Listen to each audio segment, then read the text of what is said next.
we are talking about stopping binge eating at night, and I have just 3 simple strategies for you. From this moment forward, you are going to have just more responsibilities, more things, and the world's going to get crazier. So if you don't have a system to cope and regulate your feelings, you are never going to get to the results you want because you're just going to keep hiding them with food. Why don't we just pause weight loss? Not stop it, just pause. Fix the things causing you to gain weight fully. Then we can have a peaceful, beautiful weight loss journey.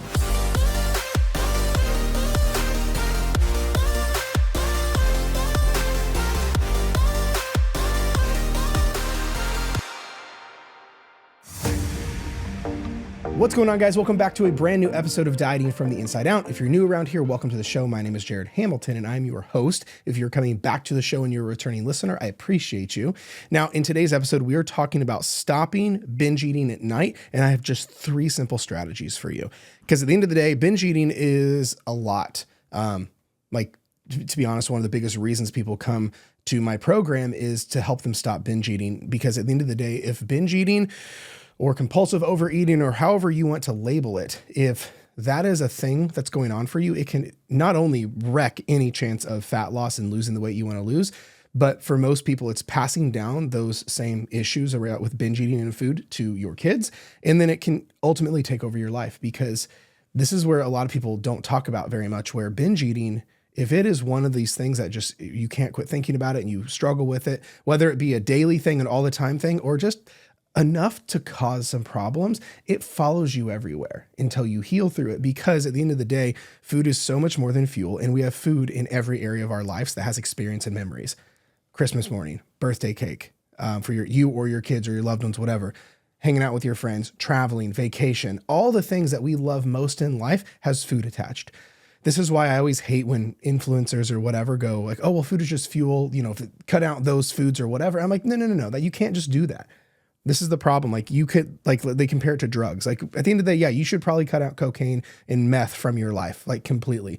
But imagine if you had to have meth 3 times a day to survive, or you had meth birthday parties, or you had meth every morning at Christmas, or every time you go on vacation, you have meth. You can't just treat it the same, because number one, food is not the drug like people make it out to be, or sugar is not. That's a stance I plant my flag pretty heavily into, but we can't treat it as such, because we eat every day to survive, and every social system and experience that we have for you, your kids, your family, your life is tied to food. So if you struggle with binge eating or overeating certain foods, yeah, we got some stuff we got to work through, because just cold turkey cutting things off and out is not practical. At least that's my prerogative. So, and you're on my show, so that's what we're going to talk about. So let's talk about specifically the nighttime binge eating, because this is the thing that really gets a lot of people. They do so good throughout the day. Nothing feels worse than following your plan, doing all the things you wanted to do. You went on your walk, you ate the protein, you hit the fiber, you hit your calories, whatever, and then you lost it all 9 o'clock at night, or 10 o'clock or 8 o'clock or 2 in the morning, whatever. Or let's say you did good for a full week, you're a week in, you're crushing your diet, and then all of a sudden, boom, the binge happened, or the overeating session, whatever we want to call it, happened, and it undoes everything. Because here's the thing most people miss the mark on binge eating with. You don't have to have very much of it to wreak havoc in your fat loss journey or your health goals. People will tell me all the time, they go, well, Jared, I don't binge eat. I don't even know if I'd call it a binge. I just overeat just enough consistently. But then some people I talk to, it's like an every other day thing where they're having $70 McDonald's orders that they're eating that much food, or they'll smash a dozen donuts at once, or they'll eat a whole container of ice cream, where, yeah, absolutely, we need to address those things, because there's no way from a numbers perspective, you're going to lose weight while still doing that. But a lot of people I talk to, it's not that big of a thing, but it's just enough, right? Do good for a few days, but then a little bit of mindless snacking here and there, or one thing to the next, before you know it, you add everything up in MyFitnessPal and you're like, oh, I guess I did eat 800 calories over my budget today, which knocks you out of a deficit and consistency and all this other stuff. So whether it's a big thing, a small thing, or somewhere in between, it still is a problem that we need to solve for, as well as it is going to stop fat loss with a screeching halt unless we address it. This is also why when we work with clients in my program, Dieting from the Inside Out, we address the binge eating first before we do anything else. I always tell people that stage 2 is our fat loss phase. It's called boring fat loss, where we make fat loss super boring. But stage 1 is literally called dieting from the inside out, because we have to address all the internal stuff first. I would be irresponsible as a coach with my own clients to say, yeah, let me get you into a fat loss phase, knowing they binge eat. But I would also be irresponsible as a podcast host to tell you to go ahead in your fat loss journey while you're still binge eating. So I'm here to tell you, if you are struggling with binge eating or overeating on this consistent basis causing problems, we need to pause fat loss and fix this first. So let's dive in. We're going to talk about the 3 simple strategies. So now there's a lot of ways we could get into with binge eating. Like I said, it's one of the biggest reasons people join my program.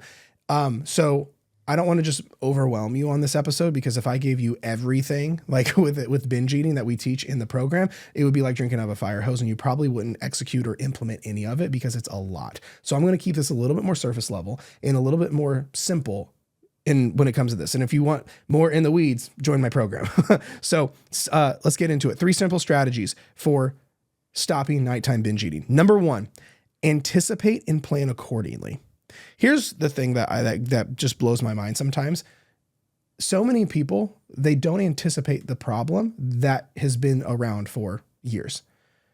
Like, let's say you binged last night, but somehow the universe moved and shifted where you don't think you're going to binge tonight, but you've binged every other night or every weekend or whatever, or it's a common thing. You'll binge 2 or 3 times a week in the evenings, but it's been like that for as long as you can remember. But then somehow tonight it's not going to happen. We don't want to bring, and I say this with all the love, and I say this respectfully, is we don't want to be blissfully ignorant to the struggles that we have, because they're just going to stay there. Because so much of binge eating is pattern driven. There's so many reasons psychologically for binge eating or overeating, but one of them is pattern driven. So we don't want to have a blind eye to this, where if you struggle, no matter what time or however it plays out, if you struggle with nighttime binge eating, step 1 is anticipate and plan accordingly. Now, when I say anticipate it, I'm not saying like plan your binge. Like, oh, I'm going to binge, I'm going to have this. No. I'm saying is go into it like, okay, I have a tendency when I've had a stressful day like today, I've historically binged on ice cream. Okay. I'm probably let's say it's 3:00 and you're like, it's been a crazy day at work. I'm probably going to have the desire to binge tonight. That's what I mean by anticipate and plan accordingly. Do not plan your binges, but also there's a delicate balance here, because I don't want you to basically set yourself up for failure either and go, okay, I'm going to binge tonight. I know I'm going to do it. So there's a balance here. There's a difference between setting yourself up for failure versus going, okay, my pattern is to do this and I'm going to plan accordingly. I'm hoping this comes across well, because at the end of the day, the rest of this stuff doesn't matter. If you are completely blind and oblivious to the fact that you have a periodic pattern of binge eating, you won't be able to execute the stuff I'm about to show you. Is because we have to, step 1 is anticipate the thing. How can you go buy an umbrella if you don't anticipate it's going to rain? But if you see on the forecast, it's going to rain more than likely. There's like a 30% chance of rain, 50% chance of rain. You're like, it's probably going to rain tonight. I should probably go buy an umbrella just in case. You don't wait till it's a downpour and then it's too late, but you also don't act like it's a hurricane is going to hit either. You see what I mean? I hope this is making sense, because at the end of the day, step 1 with the binge eating is anticipate. Hey, this is kind of what tends to happen. So I'm going to anticipate it probably is going to peek its head around the corner, but then let's plan accordingly so I don't fall into the old pattern, because the plan accordingly is the special part. And that's what we're going to get into in step 2 and 3. So 1 is pretty quick. So step 1 in my 3-step process I'm showing you here is anticipate and plan accordingly.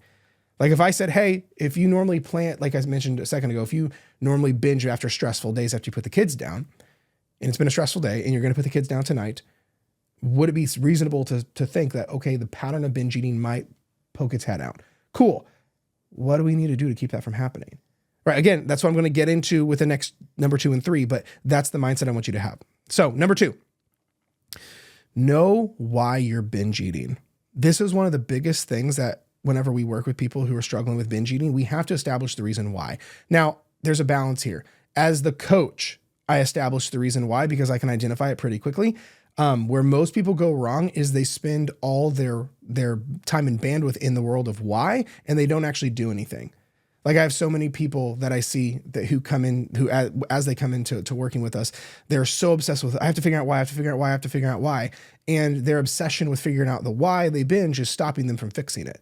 Like they'll spend 3 months figuring out why they binge, or they will be doing the most insane amount of due diligence and and research on why they binge. Whereas at the end of the day, we just need to know the rough direction of what's causing it so we can stop it. Because here's the reality is I've established whenever I work with people, there are roughly 4 reasons for binge eating. I've done several podcasts on this in the past, so we won't dive down too deep down that.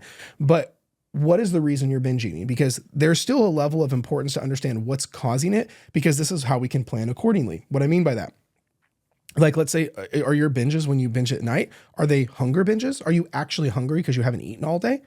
Are they emotional? You had a really stressful day. You're going through some stuff with your partner. Your kids are being terrorists. You're going through a rough patch in life. So stress and overwhelm is pretty high. So ice cream is your only outlet right now. Is it an emotional thing where hunger's not even involved? Is it a craving thing? You're dieting. So let's say you're dieting very diet culture-esque where you're restricting all your favorite foods. So of course, when it comes to nighttime and things chill out, you're like, wow, the cookies in the cupboard sound amazing. Is it a craving? Or is it just what you've always done? You don't even know. It's like, no, I literally just always binge on Wednesday night, whatever. Because at the end of the day, we have to figure out the reason, because that's what dictates what we do. For example, how we handle hunger-based binge eating is very different than how we handle emotional-based or stress-based binge eating, and very different than how we handle a craving-based binge session versus a pattern-based binge session. These are all handled very differently. But if you don't know why you binge, well, then we can't fix it. Because, for example, the solution if you're hungry is we need to plan your meals better so you don't go into the evenings ravenous. Or we need to make sure part of your plan is set where in the evenings you can actually eat. If you're like me and you run pretty late and you're eating pretty late at night, like I'll eat up until midnight, which means I need to have my plan accordingly where I don't like run out of calories by then, or I have my day and meals spaced out where I can still do that and I don't get ravenous at night. But if that's the reason you binge, that's a whole different process than if it's a craving. Like a craving, we need to quite literally set aside the food that you're going to crave so that way you can eat it and not be that big of a deal. Versus if it's an emotional thing, we need to have grounding techniques in place because it has nothing to do with cravings or hunger or any of that. Or you might be a combo platter. You might have a little bit of all of this. You might be like, wow, no, I am hungry and I am emotional and I'm craving things and it's just what I've always done. Well, if that's the case, we need to have pieces to address all of these. Now, my goal with this is not to overwhelm you. My goal is to make you sit back in your chair and go, I have never thought about it like that.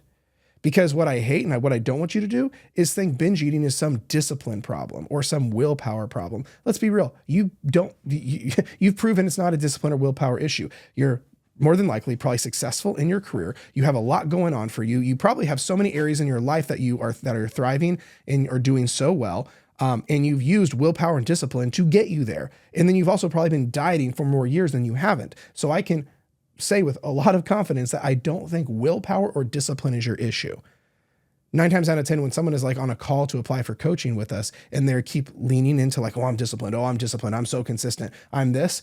That's the problem. You're actually too disciplined, because that leads to too much rigidity and too much structure and too much perfection. So of course, when it's not that, falling off happens. So at the end of the day, though, we need to know why the binge is happening, because it's not a willpower thing. It's not I'm broken thing. It's not this is what happens when I go through menopause. No, it's psychology. Okay. So step number 2 is know why you're binge eating. Because again, how we handle hunger. And I'll give you, okay, I'll do what you want better. I'll give you a little bit of a touch on each of these, because if you're binge eating based in hunger, we need to monitor hunger levels and not let you get that hungry at night. We need to space our meals out better. We need to address the hunger. If it's a hunger thing, that's the easiest one to fix, because you can just plan your meals in your day accordingly, or make sure that at nighttime you actually have a meal that satisfies you. If you're trying to get satisfied from ice cream, if it's a hunger issue versus if you had an actual meal, it's 2 night and day different things. If it's an emotional thing, we need to have ways to hold space for those emotions. I'll get into this one here in a minute, a little bit more. But if it's an emotional thing where you've had a stressful day, or the kids are being crazy, or your husband's being crazy, whatever, and things slow down in the evening, so now you're with your thoughts and emotions, because let's be real, it's pretty easy throughout the day to stay distracted, right? You get up. As soon as you get up, you're off to work, doing work stuff all day. As soon as you get off work, you come home, do kid things or do household things, and you're staying pretty busy till bedtime. And then all of a sudden you put the kids to bed, or the household is slowed down and you're not quite ready for bed yet. Or you might be in bed and you're staring up at the ceiling fan And all of a sudden now stress is coming up, thoughts are coming up, and like, ooh, I don't like that. And that's when people want to go to the pantry, is because you actually have to be with those emotions now, and you're not distracted anymore. So if it's emotional, we need to have a way to process and cope with these emotions. Now, inside my program, we teach all these different coping mechanisms, and I'll get into this in a little bit here on number 3, but we have to have strategies to cope and feel and handle our emotions, because you have to realize emotions aren't something to be managed. When someone says manage your emotions, that's like another word of saying like suppress your emotions, but suppression is the problem. So that's what emotional eating is doing, or stress eating is doing, is you literally are saying, I don't like to feel this. I'm going to go eat so I don't feel this. This is where a lot of people say, well, no, it's my ADHD and I'm looking for dopamine. I have ADHD too. That's crazy. And I can tell you also, if it's truly just dopamine, you could go get a dopamine hit from like scrolling TikTok or petting puppies. But the fact that you keep going to food tells me that it's way more than dopamine. A lot of people say, well, I just need to relax. Well, it's a comfort food. All of these are different ways of saying I'm emotionally suppressing my feelings. I don't want to feel my stress. I don't want to feel my emotions. So I'm going to go to food. Whatever way you want to put it. I'm looking for dopamine. I'm looking for comfort food. It's my way to unplug. Okay, that's all great, and I honor that, but you're basically putting emotional eating with a nicer wrapper on it, or a nicer bow. But at the end of the day, you're still using food to suppress, and that's the problem, because you're never going to have a life without stress, especially from this moment forward. From this moment forward, you are going to have just more responsibilities, more things, and the world's going to get crazier. So if you don't have a system to cope and regulate your feelings, you are never going to get to the results you want, because you're just going to keep hiding them with food. Like, imagine if your goal was to save money, but you emotionally spent money.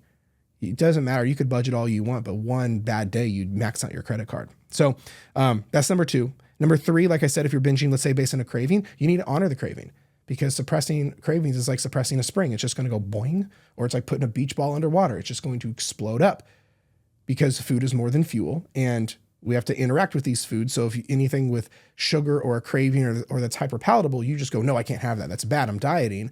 It's no wonder you're going to binge on it when you're alone at night and the kids are down. So we have to honor those cravings and heal the relationship we have with food, because right around now, people mostly say, well, Jared, I can't have just one. I can't literally go have a couple Oreos without smashing the whole pack. Well, if that's the case, we have much bigger things to address, because that tells me your entire relationship with food is problematic, and we need to fix that ASAP. And ironically, it's one of the first things that we fix in my program, subtle plug. But at the end of the day, if you can't honor your craving without going rogue in your pantry or overeating like crazy, we have much bigger issues than fat loss at hand, and we have to fix that before anything else. And then the last 3, if it's just what you've always done, and you're like, no, it's not emotional, it's not a craving, it's not hunger, I just always do it, then we need to address the pattern, because you just always do it. It's like if every time I talk with my hands, me trying to learn to not to talk with my hands is going to feel really awkward. It's the same thing with this. So then we have to address that from a pattern perspective there. Okay. So that's number 2. You have to understand why you're binge eating. Okay. Then let's go into number 3. Okay, there we go. Sorry, I lost my spot. Number 3. This is one of the biggest ones. Ground yourself. When you struggle with evening binge eating, one of the worst things you can be is emotionally distraught or emotionally dysregulated. Because at the end of the day, regardless of the reason you're binging, from like whether I said it's hunger, emotional cravings, anything else, you being emotionally dysregulated amplifies all of it. If you're hungry and you're emotionally dysregulated, you are going to be super hungry. If you are emotional and then we throw more dysregulation on top of it, where your emotions are in your stress and your overwhelm, are just going to be 10 times worse. If it's a craving and you're emotionally dysregulated, that is a binge eating tornado. Whatever it is, emotional dysregulation, where you are emotionally all over the place. Whatever the emotion is, by the way, it could be stress, overwhelm, fear, uncertain, anxious, doesn't matter. Whatever the emotion is, it is just amplifying. It's like a nerve that is just like agitated. So we need to regulate and ground yourself going into these very nuanced moments. Because here's the other part. I also know at the time of filming this, the biggest reason that I see people binge in the evenings is because it's emotional related. Literally the lowest hanging fruit for that. Whenever I'm working with someone, the lowest hanging fruit to make fat loss happen and to stop food noise and to stop emotional stress eating is to teach someone how to be emotionally regulated. And it kills most issues. Or at least half of the issues, because you're an emotional creature. You're an emotional being. So we do not so great things out of emotional places. Your subconscious mind is your emotional mind. So if I can teach you to be very emotionally regulated, where you don't act on emotions, and when you feel yourself getting worked up, you go, oh, I'm getting worked up, and you can cool yourself off in a very therapeutic like way, everything else gets really simple and arguably easy. Now, again, most people that is in this experience at this point in time of recording, when I work with people, when it comes to binge eating, so much of it is it's all emotional. You've had a crazy day, you run a high string job, you have kids, you have more responsibilities than you know what to do with, and your calendar just is more full than you can handle. It's so simple to slip into binge eating habits just for a moment of peace or distraction, however it feels in that moment. So this is why we have to ground ourselves going into these emotionally charged places.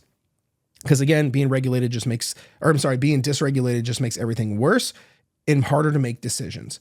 Think of it this way. When you're emotionally dysregulated, that may be too big of maybe I should take that step back. When you are emotionally worked up, or when you are in a heightened position emotionally, crazy stress, crazy sad, crazy emotional, overwhelmed, the works, the door creaking pisses you off. The dog panting makes you go, why do you have to pant so loud? The stuff that you love your kid for yesterday, you like hate your kid for today. That's why we have to emotionally regulate first, is because emotions that are dysregulated make everything so bad. So this is why we have to ground ourselves going into these binge eating moments. Because I think about it this way. Anytime you've binged, you've probably said, fuck it, and then continue to binge. Or I'll just start over tomorrow. Or, once I start, I can't stop. You don't say these things when you're grounded. You don't say these things when you're feeling peaceful. You say these things when you're fed up, when you're angry, when you're upset, when you feel like you've blown it. So if we can keep you from getting there, and when you can notice the pattern of when these things come up, go, I'm doing it again. And you can regulate, really magical things happen. So how do we ground ourselves? There's a lot of different things we teach this pretty invasively and pretty thoroughly in my program, but things like journaling, meditation, breath work, these kind of things can really help ground you. Again, I don't want to get too into the weeds because I want this to still be tactical for you. But this is where what we have clients do is, and it's, by the way, for context, when I say that, we teach it much more specifically than just journal, meditate, breath work. We teach how to journal, because there's so many different ways to journal for emotional eating, or how to meditate, or how to do breath work, or whatever the coping mechanism is. I don't want this to just sound too generalized, but how to journal for emotional eating is an entire training worth, or entire podcast worth, or the same thing with meditation or breath work. So that's why I don't want to just half-ass touch on them. But this is what I mean when you say, well, Jared, how do I ground myself? It is things like journaling, meditating, breath work. You could go on a walk. There are so many different things, but we have to feel through the emotions. We have to stop running from them, and we have to honor them long enough to where they start to move. This is why if you go on a 30-minute quiet walk, you come back feeling better. If you do a journal session where you do it correctly, where you write about what you're feeling and getting it all out, you'll feel better. It's why when you go vent to a friend and just tell them what's going on, it's holding space for what you're feeling, so it grounds you. It's why when you do the right kind of breath work and slow your breath down and allow what you're feeling to be here, and you're just I'm just going to breathe through this, it tends to move. So this is why we have to ground ourselves and have grounding techniques to calm your nervous system down. Okay, at the end of the day. And then the last thing I have on my notes here is the cool part is when you do this, when you're grounded, you won't have quite the desire, even in general, to emotionally eat, if it is that. And you'll at least be able to identify better why you want to binge, and then be the most mentally capable for stopping it. Because even if it's not the emotional reason you're binge eating at night, let's say you're like, dude, I don't even know why I binge eat. It's just you're emotionally all over the place. So if you regulate and ground yourself, you can go, oh, well, one, if it was emotional eating, you probably don't even have the desire because you grounded yourself. But number two, you're much more peaceful to then think about, okay, is it this? Is it this? Is it this? And then you're just going to be in a better place for decision making. Or here's the crazy part. Let's say you still binge. You'll binge less. If you take emotional binge versus a non-emotional binge, the emotional binge will always be 10 times more. So this way, as you are going through this and you regulate, you will notice the binge eating will start to get smaller, But don't let your all or nothing pattern take over here, is because most people go, oh, I've already binged, so I've already lost it. No. If you used to have big binges and now you have small binges, progress. If you used to binge every other day, now you're binging every 4 days, progress. Binge eating is not a light switch for most people. And this is as someone who helps people with binge eating patterns and things like this. It is a slow, think of like a dimmer switch. It just starts to slowly go down. It is very rarely I binge all the time and I stopped. I binge all the time to I binge smaller. I binge less. It's less frequent to every once in a while to, wow, I can't remember the last time I binged. Hopefully this is making sense. Okay. So those are the big three. The anticipate and plan accordingly. Know why you're binge eating, what it's rooted in, and then ground yourself. Now, let me give you some final thoughts. I know we're about a half hour in. Final thoughts when it comes to binge eating at night to kind of wrap this up. Please remember, binge eating is a multifaceted thing. It is not a one and done for very few. Very rarely is it a one and done thing in my experience. For context, I'm not a psychologist. I'm not a therapist. I'm simply a coach that helps with a pattern, with people who with a pattern where binge eating comes up because they have a lot of underlying things going on, because most people's binge eating is rooted from how they're actually approaching weight loss. So for you, if it's really bad, you should probably go see someone who like a licensed therapist who specializes in binge eating, or like an eating disorder person, like a therapist or whatever. But at the end of the day, this is why I'm also not convinced. And I want to say this without stepping. I'm going to try to say this without stepping out of line. I'm not convinced every person who overeats or even binge eats has an eating disorder. There's a very big difference between eating disorder and disordered patterns around food. Eating disorders and disordered eating are different.